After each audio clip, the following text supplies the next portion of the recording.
to bring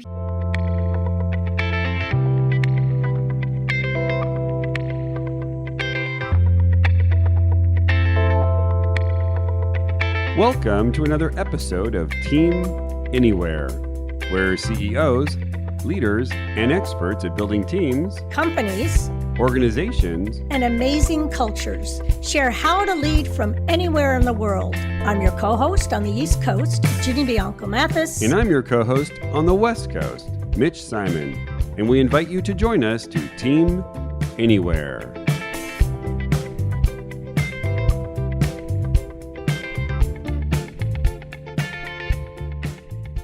Today on Team Anywhere, we interview Rebecca Knight, a freelance journalist who is a best practices columnist at Harvard Business Review. Her articles are featured in the New York Times, the Los Angeles Times, the Financial Times, The Economist, and many, many more. Rebecca urges leaders to be more authentic, more empathetic, and much more real. She shares that now is the time to demonstrate the authenticity that our team members have always wanted at work, and that bringing your authentic self to work is good for business. Hello, everyone, and welcome to another episode of Team Anywhere. And I am Ginny Bianco Mathis here on the East Coast with my partner, Mitch Simon, on the West Coast. And we are excited today to have Rebecca Knight. And some of you may know of her because of her prolific writings in the Harvard Business Review and other online avenues and podcasts and videos.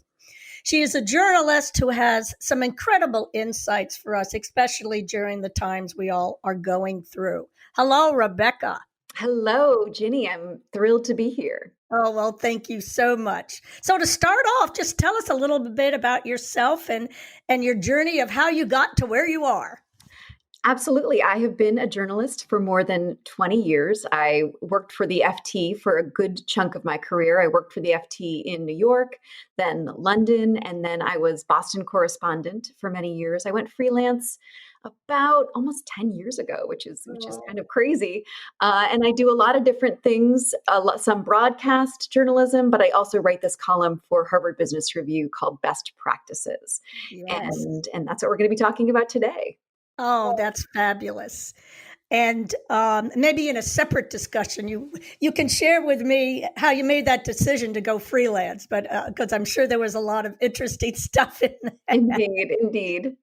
So as a journalist, you talk to a lot of different people from different segments of the population and industry.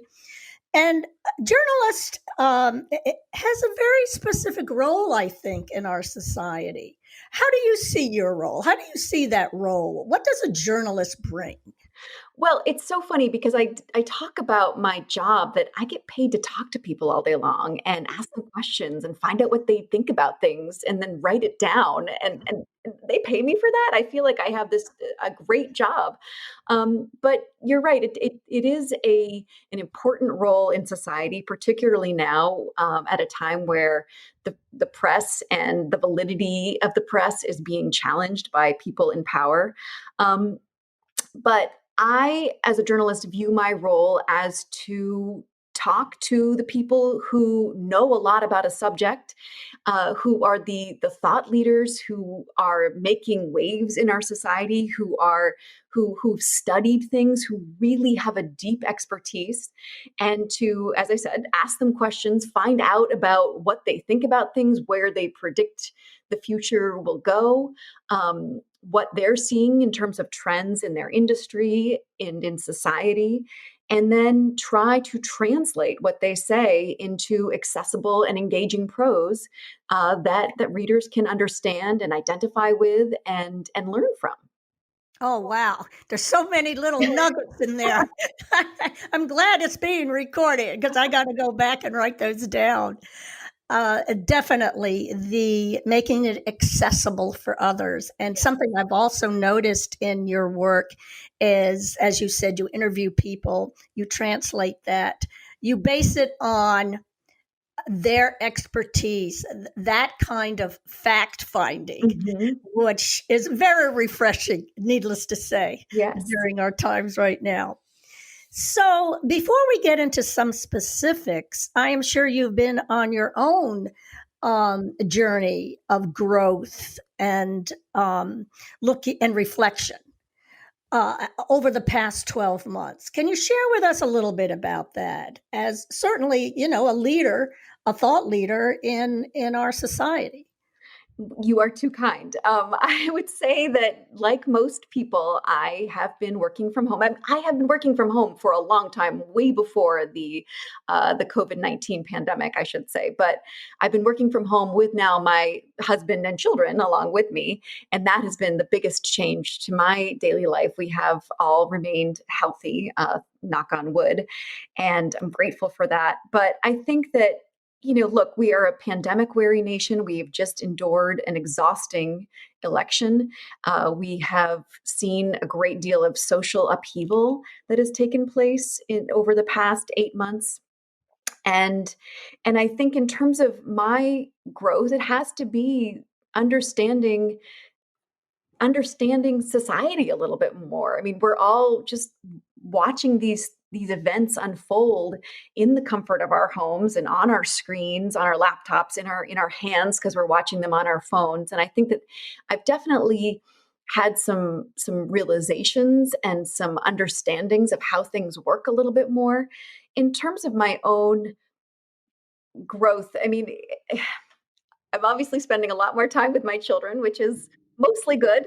And I think that watching them be resilient and watching them Mm. have to learn how to navigate a brand new school environment and watching them thrive and sort of have to practice resilience day in, day out has been inspiring to me. And so many kids around the country, around the world, frankly, are having to do this. It's not always perfect, but but but like it gives me hope. It gives me hope that things Mm. that things can get better. Yeah, yeah. That is a really good point about the youth and all right, I can't do it this way, and then you say you have to do it that way. And I even saw some videos of very young children, being told to stand in this spot, now move to that spot. And to them it's almost like a game and that they really get into it. Yes, yes, exactly, exactly. And you see it through their eyes. It's Mhm. as you said, there's hope and there's resilience. That's Yes, wonderful. yes.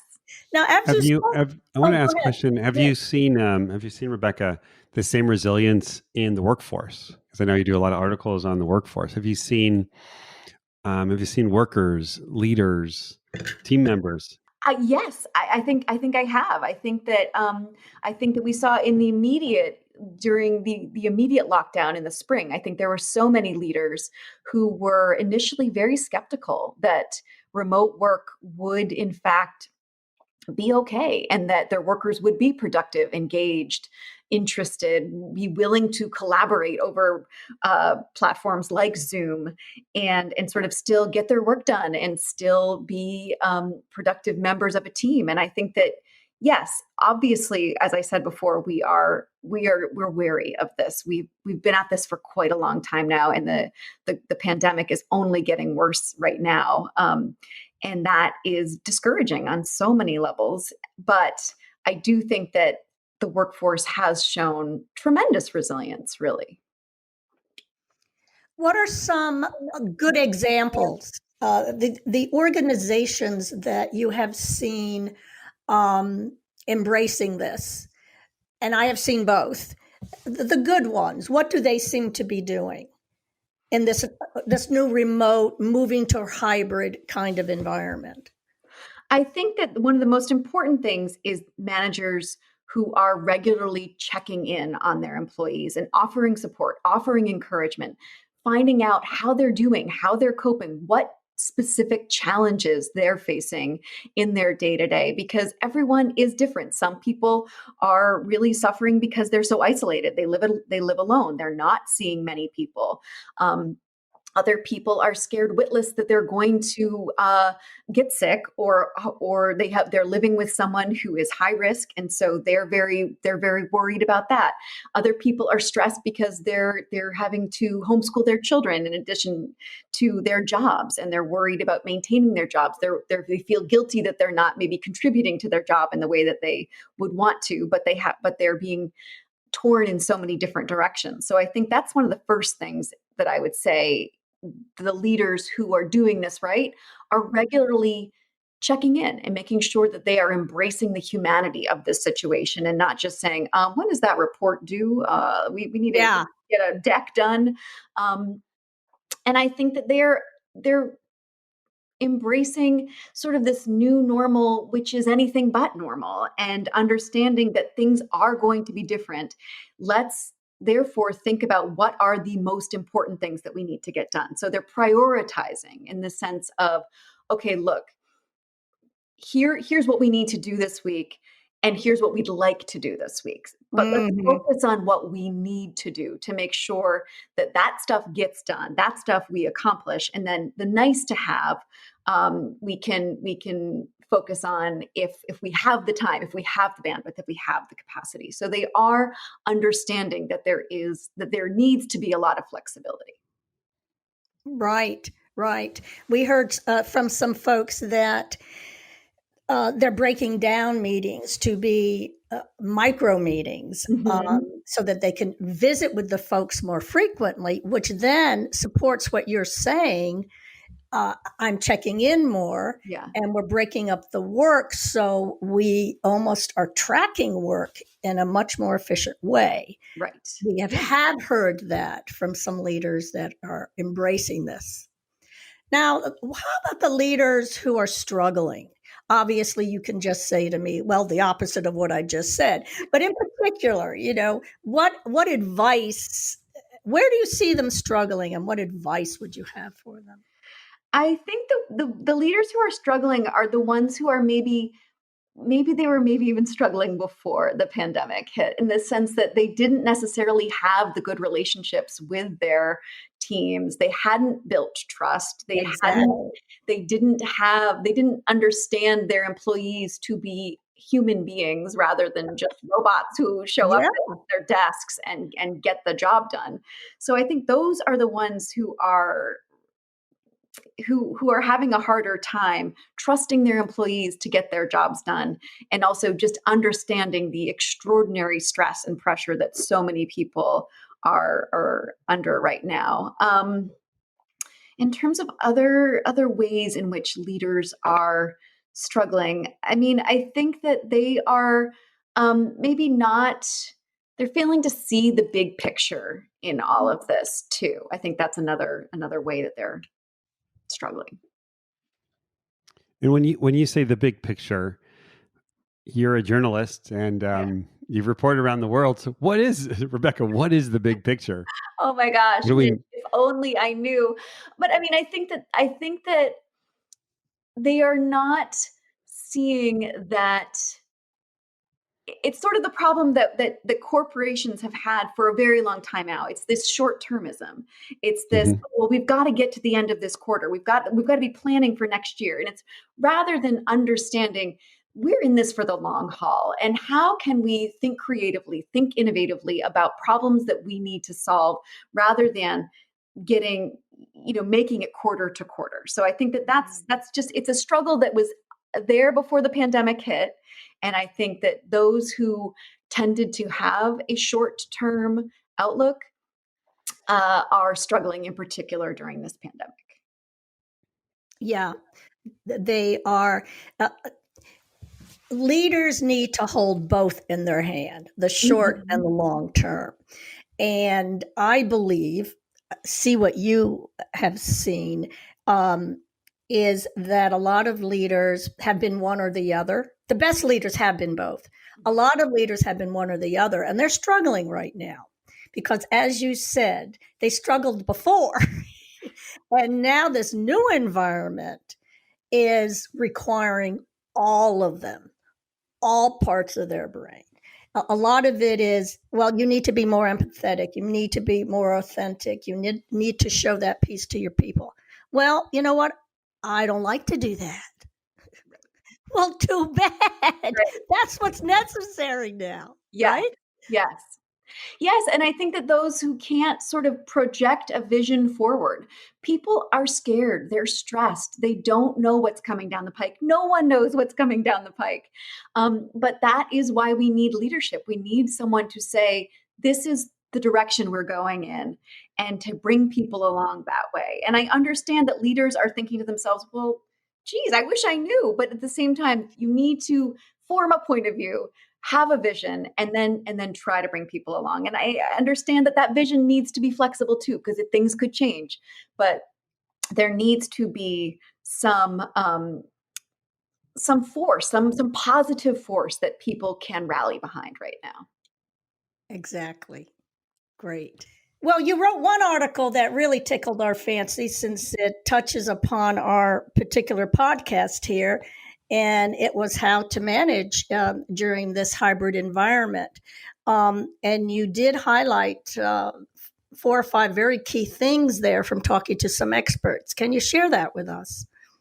Sure. I mean, I think that I hope I've already touched on a few of them in terms of the best managers or the best practices in terms of managing a team where some people are working in the office and other people are working from home. And maybe even that is also changing too, where you have sometimes someone who works from home is then coming into the office every other week or every other Right. day. So, I mean, I think that fluidity is the name of the game in this very challenging time right now. One of the things that really struck me when I was interviewing experts with this is thinking about inclusion and making sure that everyone is on the same playing field, because there could be people who are not willing to come to the office right now for whatever reason. Either they live with someone who's high risk, or they just are not comfortable being indoors with people who are not in their households. So I think that this idea that even though you have some people in the office, and even though we all recognize that face-to-face collaboration and communication is superior to Zoom, let's face it, I think that you still need to make sure that meetings are done virtually. And that can be painful in some ways to think, well, then why am I even here? But if you start to have some people who are meeting in a room without another member of their team because he or she is working from home, you start to create this unlevel playing field, and you start to then the folks who are in the office have these ideas and the other person is left behind, and that really is not the kind of work environment that you want. You need to make sure that everyone is on the same playing field, because it's hard to really be a part of something if some of your team is working on issues and working on ideas that you're not a part of, that you're Right. taking. So I think that's one of the most important best practices. And I also, this idea too, another thing that was really fascinating in talking to Leanne Davey, and I know you've had her on your podcast before, she's terrific, is this idea that when you have this hybrid office, it will exacerbate your own baggage and biases about particular employees. So this idea Yeah. that you have a notion in your head of, oh, I really like this person. This one's my star. She's fantastic. Everything I ask her to do, she does amazingly well. And then in this environment, maybe this person's working from home, and so you just give her the benefit of the doubt. If she's falling behind, you think, oh well, she's got a really hard time right now. And then the person you have already said is your mediocre team member, that person is just never going to live up to your expectations. And so the idea being that it really does, you need to make sure that you are constantly asking yourself, are there people on this team that I've not given a fair shake to? And what would it look like if I did? Oh, that's wonderful. Ensure that you are not just reinforcing your own biases and predispositions about particular employees, because this hybrid office, you really have a tendency to do that. And you also said, Rebecca, in your article about offering support, and I'd love for you to talk about that as well, because really it's a comparison, it's a contrast, which is I love the fact that you're saying that not only were we did we have hidden biases for race and gender and upbringing? Now we have hidden biases about I'm in the office, you're not in the office, you're in the Right. office sometimes, you're not in the office sometimes, and then at the same time, we're saying in this time of restlessness and fear and anxiety, we as team members and as team leaders need to offer support. So how do you balance offering support with offering, treating each person equally? I mean, and I think that it's equally, you're treating everyone fairly, and sometimes people need more from you. I mean, if you think about it, just it's almost like parenting, sometimes one child will just need a little bit more from you, and another child can occupy herself or do whatever she needs to do, and that will change and ebb and flow. And then there are some children who are just going to be needier no matter what. Yes. So it's just making sure that as the manager, you're being fair and not devoting more of your time or devoting more of your giving the benefit of the doubt to certain employees versus other employees. And I think that in terms of the support, there's the pandemic, but then there also is the social upheaval that we've talked about. Mhm. And I think that has affected employees very deeply. And to make sure that as a manager, you are checking in with your employees to say, particularly your employees of color, who you need to make sure that they know you care about them. You're thinking about them. You've seen the videos yourselves, and you're horrified, and you want to make sure that they understand that you get it. I mean, I think that's the most important thing here. Yeah, by always just checking in, you are dealing with what might that particular person is dealing with, at least creating a space for that to come forward. In a way, I was saying to someone else, in a way, it's almost better than seeing a person face to face. You have all these faces in front of you in a meeting. On Zoom, you can see them all. Right. And you can really well, wait a minute, Paul, you look puzzled. Right. You can be on, you really see the cues. So fairly is the key word. Yeah. Not equally. That's a whole other discussion because exactly. Very true. that was a phase along the phases of looking at differences of treating folks equally. We're past that now in the literature, and it's more about individualized in a fair way. Right. And then going back to Mitch, the idea of offering support, and that's really where you're going to see signs of burnout.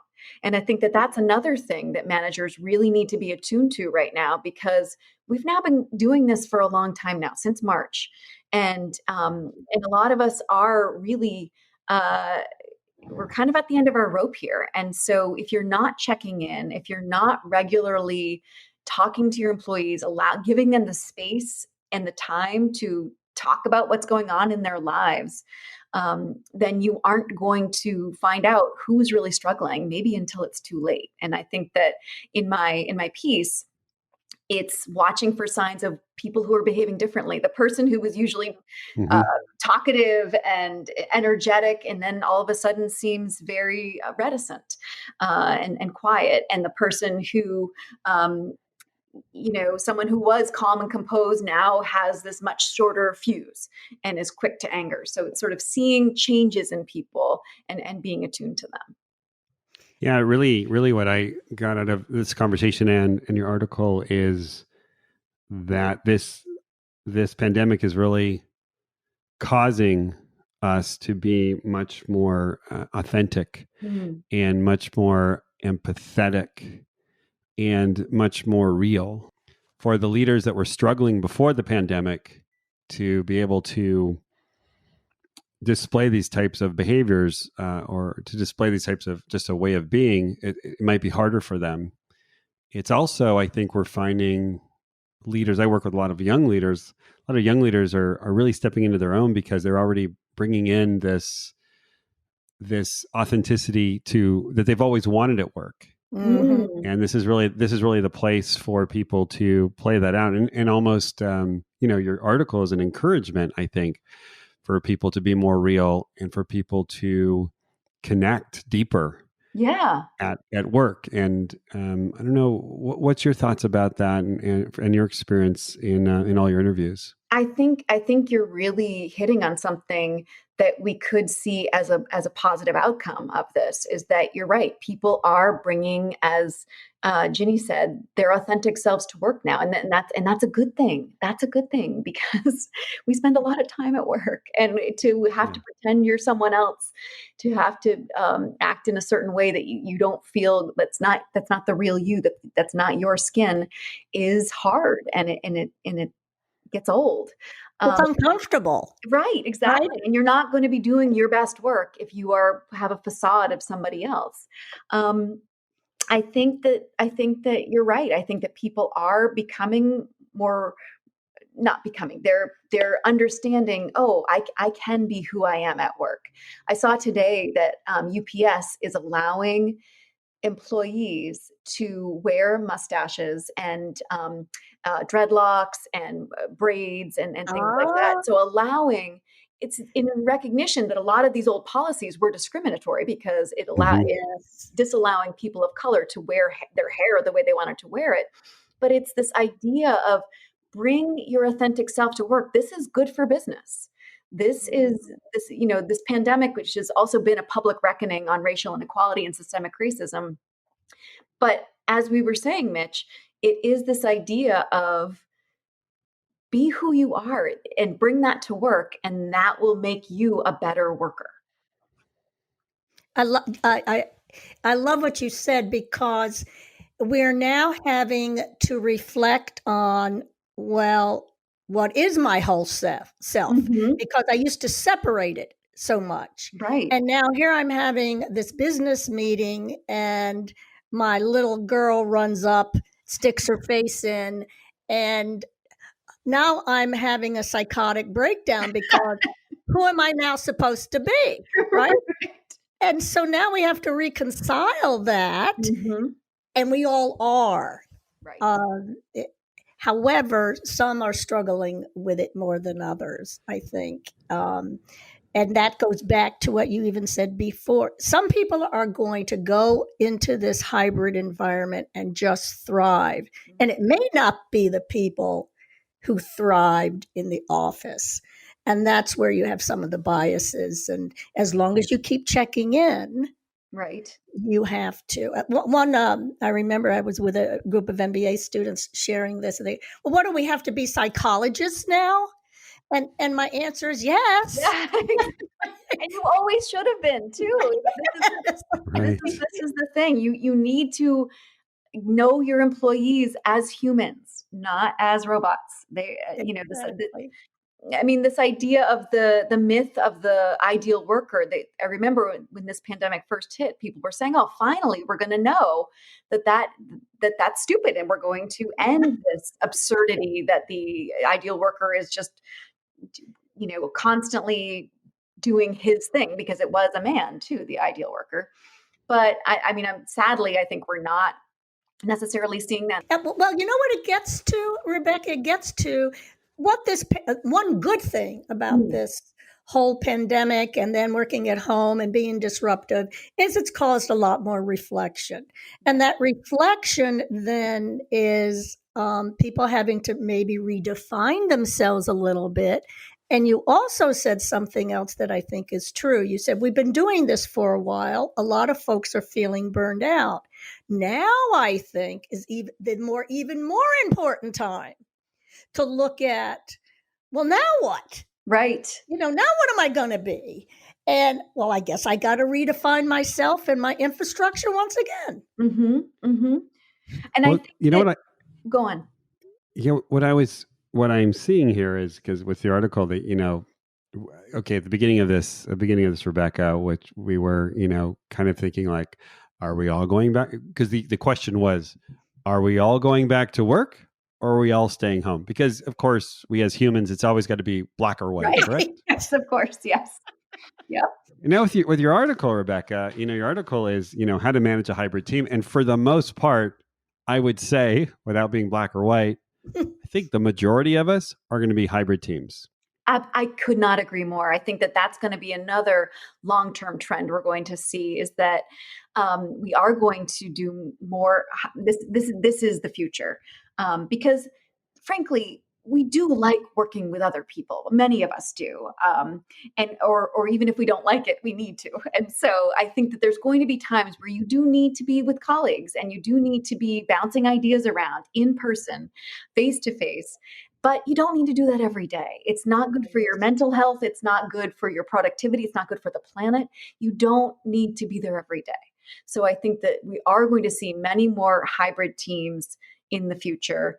And I think that that will enable a lot of people. Another trend that we're going to see is that people will be able to live where they want to live. If they don't need to be in the office every day, maybe a longer commute on the days they do go into the office, which is once a week or once every other week or once a month even, is more palatable. So I do think we're going to see many more people living where they want to live. And maybe even the people who are working from home. I was talking to this thought leader at MIT, this idea that you could be, you don't you want to get out of the house. You don't necessarily want to work from your own home all the time. And you want colleagues, but you might not necessarily have colleagues from your company or your organization. So you might go to sort of a satellite office, maybe a glorified WeWork, where there's a bunch of people who do similar things that you do, or not even, maybe in completely different fields, but you share a coffee machine and you get that interaction, you get that stimulation of just being with other humans who are doing work too. But you don't necessarily, it's not necessarily your organization. Right, right. I've been calling them pods for Yeah, some reason. that works Maybe too. that's that I futuristic. know, exactly. That's absolutely perfect. And the other thing I wanted to ask was, it sounds like as well, as if we would take your article on hybrid teams, you're almost, or you are deliberately, you're sketching out the leader of the future, right? The leader of the future. You're basically saying to be. If we go back like 30, 40 years ago, right, which is tell people what to do and make sure they do it, right? Right. It looks like today, especially with hybrid teams, is you must be very good at noticing how people are feeling. You Yes. must be very good at being authentic and vulnerable. And you must be good to have the strength to display it through a screen. I have a final question for you, because in your article, and this is really, really important. In your article, you talked about making it fun. Mm-hmm. And I just thought we should talk about fun. Okay. And so I'm just wondering, first, how have you made, Rebecca, this new lifestyle fun for you? I know that you said that you've always worked from home.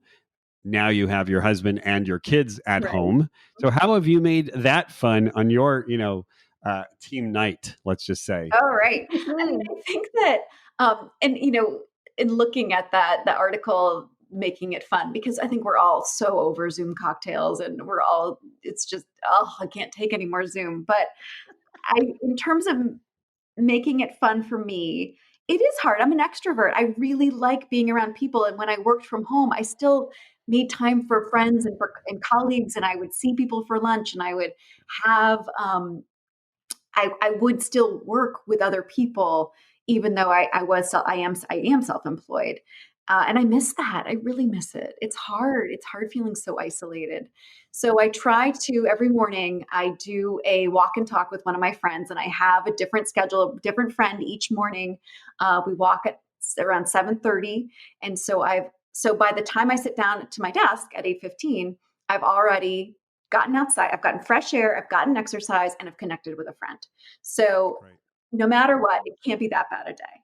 Um, and I sort of joke with my friends about all this rich family time that we're enjoying with our tween children. Um, but it's really good. I am getting to know my kids better, and I think that really their school, they go to Boston Public Schools. Their schools have not opened.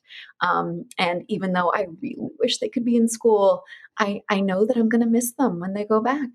I really am. Yeah. Fascinating. Great. Yeah. Okay. Well, thank you so Oh, much. This has been extremely rich, getting your perspective and ideas. And Mitch and I always end a podcast and then end up talking about certain pieces of it, days later. And I know we will with this one. So thank you for your time and your involvement. And please continue doing what you do. I will. Thank you for All having right, me. It was Mitch. a pleasure. Great. And thank you to our listeners for listening to another episode of Team Anywhere. And if you like this episode, please share this episode with your friends, your colleagues, your boss, and let them know about Rebecca Knight and all of her articles out there on the internet. Thank you. We'll see you next time.